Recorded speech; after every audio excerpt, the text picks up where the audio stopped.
আচ্ছা, এটা 9 ব্যাচের রনিতার কাজটায় দেখো ইন ডিটেলসে পোর্ট্রেট আর্ট করা আছে, কতটা সুন্দর একটা ওয়েডিং সাগার মতো একটা ক্যাটলগ করেছে। এখানে রোজ আছে, এখানে গ্রুম রয়েছে, দেখো খুব সুন্দর পোর্ট্রেট আর্ট করেছে। এবং বিয়েতে যেহেতু বাটারফ্লাই একটা শুভ জিনিস সেটাও আছে। এবং এখানে ব্রাইড আছে, দেখো ব্রাইডের এই যে ওড়না চেলি, খুব সুন্দর অ্যান্ড ইউনিক একটা আর্ট করেছে।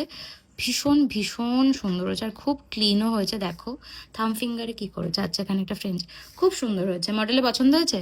হ্যাঁ, তোর কেমন লাগলো বল? খুব ভালো লেগেছে, খুব ভালো করে শিখেছি। মানে কিছুই জানতাম না, কিন্তু এখন মোটামুটি ওর হাতের কাজটা দেখাই, থ্যাংক ইউ সো মাচ। আর ওর হাতের কাজটাও দেখাই, দেখো নিজের হাতেও করেছে, কতটা ক্লিন আশা করছি দেখে বুঝতে পারছো। ইভেন টোও করেছে, আমি টোটা আর দেখাচ্ছি না। শিখতে পেরেছিস তো? আর ও প্রচুর প্র্যাকটিস করে আর তার রেজাল্ট হচ্ছে এইগুলো, এটা কিন্তু সত্যি কথা। মানে ও প্রচন্ড প্র্যাকটিস করে আর নেলস নিয়েও সারাদিনই, ও যখন আমার কাছে থাকেও দেখি সারাক্ষণ নেলসের ভিডিও দেখছে।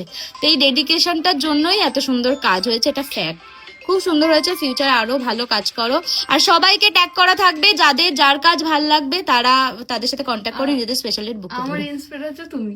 থ্যাংক ইউ মানে সো মাচ। মেকআপ থেকে শুরু করে মানে আমি যতদূর এগিয়েছি তোমার জন্য। কি হলো, কেঁদে ফেলবি নাকি? কাঁদছিস কেন এ বাবা?